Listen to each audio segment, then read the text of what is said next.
네, 창세기 26장, 우리가 26장을 여러 각도에서 비교를 해서 봤단 말이에요. 아버지 아브라함 대 아비멜렉, 이삭 대 아비멜렉, 이 두 개의 사건을 공통적으로 봤는데, 아비멜렉은 일관되게 당했고 더 당하지 않기 위해서 군대 장관을 데려와서 위협적으로 협박할 정도로 정직하게 좀 얘기해라, 아브라함하고 이삭에게. 그러니까 얼마나 이 새끼들이 많이 속였으면 군대 장관까지 끌고 와서 말 안 들어 확 군대를 그냥 짓눌러 버린다, 이런 식으로 정직하게 얘기해 했더니 그때 비로소 서로 계약을 맺잖아요. 그러니까 아버지하고도 계약 맺었다가 뒤통수 맞고, 아들하고도 계약 맺었다가 뒤통수 맞고, 아비멜렉은 무슨 죄가 있냐고, 아비멜렉이. 그런데 이 아비멜렉의 이름을 후대가 많이 써요. 그러니까 이 유대인들이 아비멜렉이라는 이름을 많이 쓴다고. 그러니까 문구 찾기에서 한번 찾아볼게요. 그러니까 이 처음부터 끝까지 아비멜렉. 그러니까 아비멜렉에 대해서, 자, 아비멜렉은 그리고 성경에서 우리가 알고 있는 멜기세덱은 한 번밖에 언급 안 되거든요, 구약 성경에. 근데 아비멜렉은 끊임없이 그 이름이 재탕삼탕 돼요. 그러니까 창세기 20장 2절에 20장에 아비멜렉 등장하죠. 21장에 아비멜렉 등장하죠. 26장에 아비멜렉 등장하죠. 그 다음에 사사기 8장 31절부터는 이제 지금 나오는 이 아비멜렉 아니고, 자, 사사기 8장 3 세겜에 있는 그의 집도 아들을 낳았으면 그 이름을 아비멜렉이라고 이름 지었어요. 근데 이 아비멜렉이 왕까지 돼요. 사사가 돼, 사사가. 그러니까 아비멜렉이 사사가 되고, 그러니까 이 아비멜렉이, 그러니까 이 아비멜렉이 사사가 된, 아비멜렉이 이제 9장 22절에 보면, 아비멜렉이 이스라엘을 다스린 지 3년 만에, 이렇게 아비멜렉이. 그러니까 아비멜렉이라는 이름을 가지고 성공한 사람도 있었어. 누가 유대인 중에. 그러니까 사사기니까 포로기 이후란 말이야. 아니, 포로기가 아니라 출애굽 이후라고. 유대인들의 정체성을 가지는 그 기간 중에 아비멜렉이라는 이름이 등장을 해요. 그리고 9장 전체가, 그러니까 8장 9장, 사사기 8장 9장 전체가 아비멜렉 이야기입니다. 엄청 많이 나와요.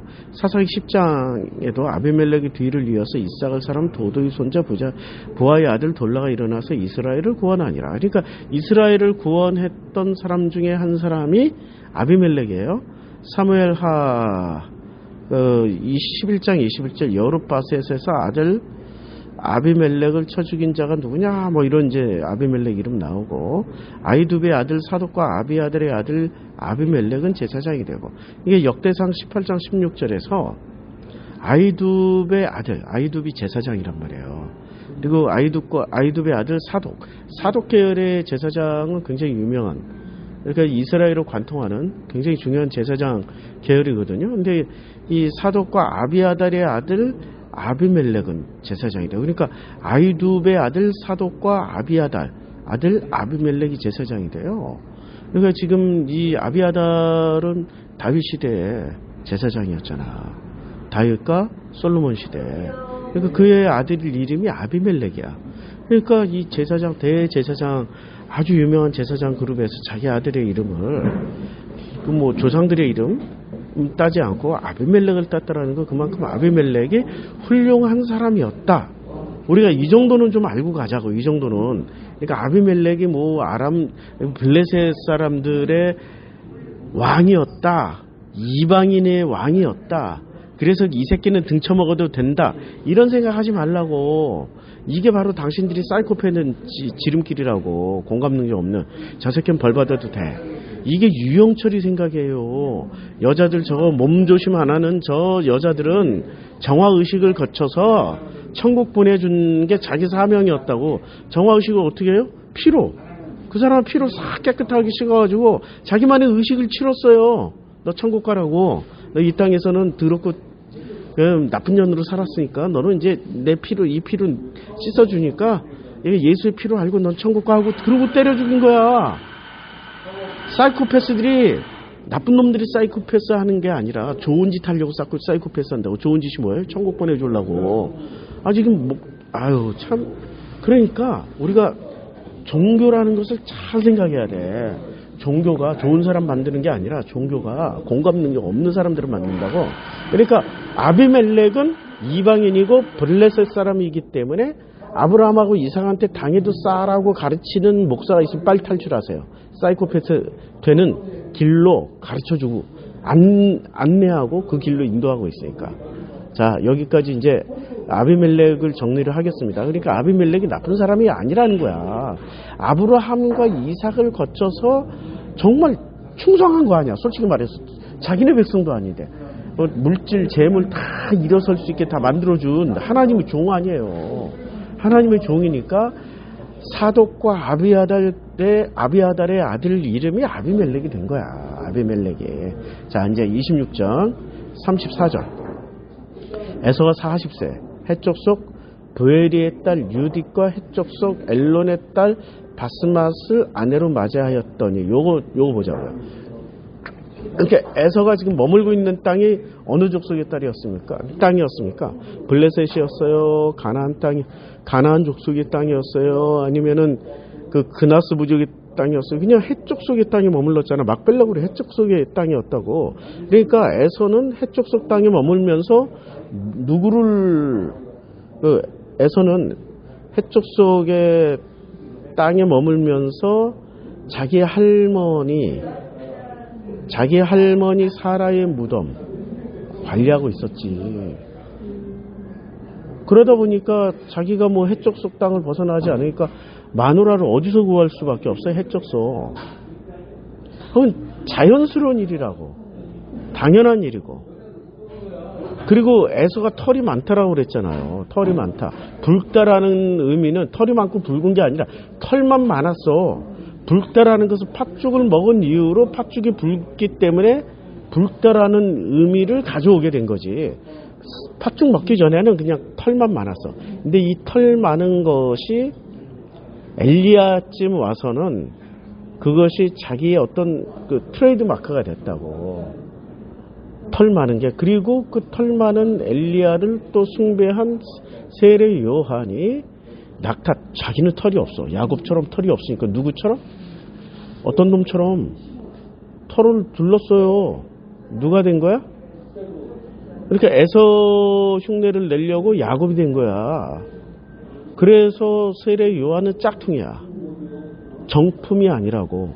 정품이 아니기 때문에 마태복음 11장에서 예수를 의심할 수밖에 없었던 거예요. 그러니까 털 많은 게 정품이야. 털 많은 게 정품이야. 근데 성경 읽다 보면 정품을 꼭 정품이라고 얘기를 안 해. 오늘 본문같이 35절 그들이 이삭과 리브가의 마음에 근심이 되었더라. 그러니까 해족속의 딸 해족속 부엘이의 딸 유딧, 해족속 엘론의 딸 바스맛. 그러니까 둘 다 아내 둘을 맞이했는데 둘 다 해족속 딸이었어요. 그들이 이삭과 리브가의 마음에 근심이 되었더라. 근데 이삭의 마음에는 근심이 사실 덜 되었을 거예요. 이삭은 좋아했다니까? 좋아했어. 근데 성경이 이 장치를 쓴 거는 왜 이삭과 리브가를 동시에 했냐면 리브가가 마음에 근심이 되었기 때문에 이삭을 그냥 껴준 거야. 이삭을 껴준 거라니까. 그러니까 27장에 보면 이 말이 얼마나 바로 뽀롱이 난다고. 27장으로 건너가면 이삭이 나이가 많아 눈이 어두워 잘 보지 못하더니 맏아들 에서를 불러 이르되 내 아들아 하매 그가 이르되 내가 여기 있나이다. 우린 이 구절을 늘 주목해야 돼. 그러니까 하나님 부를 때마다 사람들은 어떻게 되냐면 내가 여기 있나이다. 그러니까 지금 이게 굉장히 중요한 대화라고요. 이삭이 이르되 내가 이제 늙어 어느 날 죽을지는 알지 못하나 그러나 내 기구 곧 활을 가지고 들어와가서 나를 위해 사냥하여 내가 즐기는 별미를 만들어 내게 가져와 먹게 하여 내가 죽기 전에 내 마음껏 누구에게 축복해줘요? 에서에게 야곱 아니에요. 에서에게. 그러면은 에서에게 뭐를 해줘요? 그러니까 이삭이 지금 즐거움과 기쁨이 뭐가 있어요? 에서가 사냥해온 그 맛있는 고기 먹는 게 이게 지금 이삭의 기쁨과 즐거움이에요. 그런데 그러다 그렇게 하다 보니까 어떤 일이 벌어졌어요? 아버지를 위해서 사냥하러 나갔다가 며칠을 굶게 된 거야. 너무 배가 고파가지고 집에 들어왔을 때 동생이란 놈이 쑥 그 팥죽 한 그릇 주면서 그냥 주면 되는데 장자권을 나한테 팔어. 이거 잘 먹고 나한테 팔어. 이러고 주는 거야. 에서는 큰 틀에서 보는 사람이고 야곱은 이 디테일이잖아. 계산기가 디테일 계산기잖아. 그러니까 맞는 것 같은데 큰 틀에서 보면 후진 계산기라니까. 여기 잘해봐야 1,000원짜리에서 1억 원짜리 사이라고. 근데 에서는 계산기가 그래도 큰 계산기지 10억 원 이상은 된다고. 100억 원짜리 계산기도 된다고. 그러니까 에서는 큰 틀에서 보니까 여유가 있는 거야. 뭐 일이 일비 안 해. 근데 야곱 이 새끼는 일이 일비의 달인이야. 일이 일비. 좋았다 싫었다 좋았다 싫었다 좋았다 싫었다 좋았다 싫었다. 이게 야곱의 성정이라고요. 그러니까 팔아먹었어. 파니까 또 팔아먹어. 그까 있고 뭐. 아니 이제까지 장자 라인을 보라고. 가인이 장자였잖아. 지금까지 창세기 1장부터 12장까지 장자가 누구였어요? 최고의 장자는 가인이었잖아요. 근데 그 라인이 좋냐고. 가인 라인이. 근데 야곱은 그걸 원하는 거야. 그러니까 계산기 후졌어. 장자 안 돼도 된다니까. 저만 똑바로 살면 돼요. 저만 똑바로. 굳이 왜 그걸 탐을 내냐고. 그걸 탐을 낼 이유가 없거든. 근데 탐을 내는 이유는 야곱 스스로가 그렇게 탐을 내서 탐을 낸 걸까요? 아까 우리가 성경 공부하기 전에 그 집안 얘기했잖아. 그 엄마 때문에. 엄마가 만들어 놓은 작품이지. 엄마가 만들어 놓은 작품 아니야. 엄마는 아무리 봐도 야곱이 자기 집안 라반 오빠나 부두엘의 아버지 부두엘이나 할아버지 나홀과 같은 이런 계열에 서 있을 것 같아. 야곱이. 근데 에서 저 새끼를 보니까 계산기가 너무 커. 너무 커. 자기 컨트롤 안에 안 들어와. 지가 하라는 대로 안 할 것 같아. 만약에 에서한테 야, 네 동생이 받을 축복을 네가 다 받게 해라. 어떻게 하면 돼요? 너 털 다 깎아. 하겠어? 에서가? 거꾸로 털을 다 깎고 하라고 그러면 안 해. 내가 미쳤어? 왜? 그리고 동생 축복을 왜 내가 뺏어야 돼? 나 이미 축복 받았는데? 안 할 사람이라니까. 근데 리브가는 아무리 봐도 저 동생이 조금 더 야곱이 조금 더 뭔가를 받기를 원해가지고 그 디테일 큰 틀에서 보면 하나님 축복 다 받는다니까. 큰 틀을 못 보고 디테일이란 계산기에 빠진 거예요. 자폐라니까. 이 집안이 자폐니까 계속 이 자폐에서 끌어다가 결혼을 해. 야곱도 결국엔 라헬하고 레아하고 결혼하잖아. 근데 레아도 자폐, 라헬도 자폐야. 라헬은 나르시스트 자폐. 레아는 폭력적으로 강압적으로 짓눌린 자폐. 찍소리 못하고 살잖아. 레아가 말하는 거 봤어? 레아가 한마디도 안 하니까 누가 말을 해요? 그 큰아들이 르우벤이 얘기하잖아. 르우벤이 가가지고 자기 둘째 엄마 라헬한테 가서 합한채 딱 보여주고 거래하잖아. 오늘 밤 당신의 잠자리를 우리 엄마한테 양보해. 알았어 씨발? 이러고 했다니까. 이러고. 레아는 침묵 자폐, 라헬은 나르시스트 자폐. 나 예쁘지? 나 예쁘지? 맨날 이러고 살아. 근데 그 자폐들을 너무너무 좋게 보고 7년씩 14년을 복무한 야곱 그 새끼는 완전 자폐. 자폐들끼리 지금 통하는 거예요. 정상인이 자폐 보면 저 이상하다고 병원 보내고. 근데 자폐가 자폐를 보면 좋아한다니까. 그 자폐 집안이야. 이 집안이 지금 라반 집안이. 근데 자폐인데 뭐가 훌륭하냐면 계산이 좀 독특해. 그 계산법 때문에 재산을 가지고 지역의 그 성주 노릇까지 하고 있었다고. 나홀성이라고 그랬잖아. 나홀성에 가서 이삭의 마누라를 구해올 때 종이 갔더니 나홀성에 들어가서 그리고 이 나홀성에 아버지 부데엘이 있었고 어머니가 있었고 오빠가 있었잖아. 근데 그 딸내미를 보라고 리브가를 봤더니 남자가 가까이 하지 않는 거야. 남자를 가까이 하지 않는 게 아니라 남자가 가까이 안 해. 아니 멀쩡한 남자도 얼굴 이쁘고 그런데 왜 가까이 안 해? 잘못 건드렸다가 저 자폐한테 걸렸다 인생 파산하겠다. 뭐 여러 가지 이유가 있겠지만 계산기가 저놈의 집안에 계산기에 걸리면 파산하겠다. 안 되겠다. 계산법이 너무 독특하잖아. 이 라반의 계산법을 보면 이 집안이 계산 자폐라는 게 드러나. 계산기 자폐. 그러니까 확 열린 계산기가 아니라 자기 관념 안에 두드리는 자폐. 이게 지금 이 집안의 계산기의 특징이야. 근데 이런 계산기를 가진 집안에 누가 들어와요? 해쪽속 계산기가 들어온다고. 지금 해쪽속 계산기 26장 마지막 절에 보면 해쪽속 계산기가 자 에서가 40세 해쪽속 부엘의 딸 유딕과 그러니까 40세라면은 에서가 40세면은 야곱하고 에서하고 40세요. 해쪽속 부엘의 딸 유딕과 해쪽속 엘론의 딸 바스맛을 아내로 맞이했어요. 그러니까 40세에 결혼을 했는데 40세에 야곱은 결혼했어요? 못했어. 그 후로 7년 후에 해. 그러니까 자기 라반 집에 가가지고 여기서 7년을 봉사해서 나이를 얻을 줄 알았더니 레아를 홀라당 줬어. 아, 훌륭한 계산기라니까. 계산기가 자폐 계산기들은 우려먹어. 정품 계산기들은 안 나간다니까. 정품 계산기는 딴 데 가서 찾아. 근데 여기에 해쪽속 부엘의 딸 유딕 또 해쪽속 엘론의 딸 바스맛을 아내로 맞이했기 때문에 자, 이 해쪽속 계산기 대 리브가의 계산기가 부딪히면 어떤 계산기가 더 훌륭해요? 해쪽속 계산기가 훌륭하잖아. 뭘 할 수 있어? 우리가 그 막벨라구를 서로 거래할 때 보여줬잖아. 그때 거래할 때 우리 그때 계산기 얘기 나왔잖아요. 그 40세겔짜리를 400세겔로 팔아먹은 거야. 40세겔짜리 400세겔로 팔아먹으면 몇 배 장사한 거예요? 100배 장사.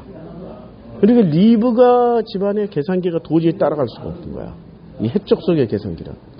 그러니까 더욱 크고 더 비싼 계산기가 들어오니까 리브가가 불안하기 시작한 거예요.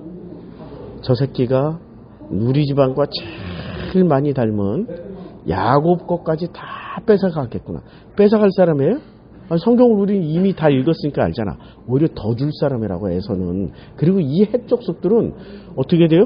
그 사람 걸 뺏어가면서도 존경받으면서 다 그러니까 뺏어오는데 존경받아.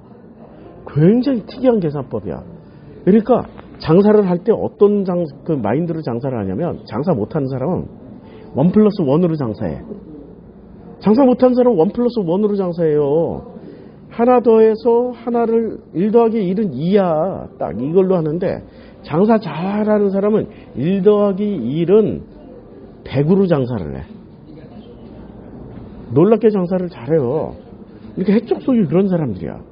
그런데 그런 계산기를 가진 며느리가 들어오니까 며느리가 맞이하였더니가 자 보세요.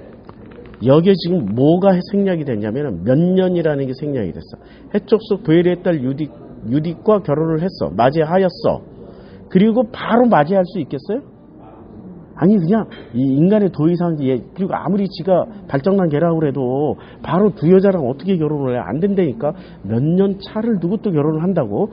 해쪽속 부엘의 딸 유딕과 해쪽속 엘론의 딸 바스맛을 둘을 동시에 얘기해서 맞이하였더니 동시에 결혼한 줄 알았는데 아니야, 몇 년의 격차를 두고 한 거야.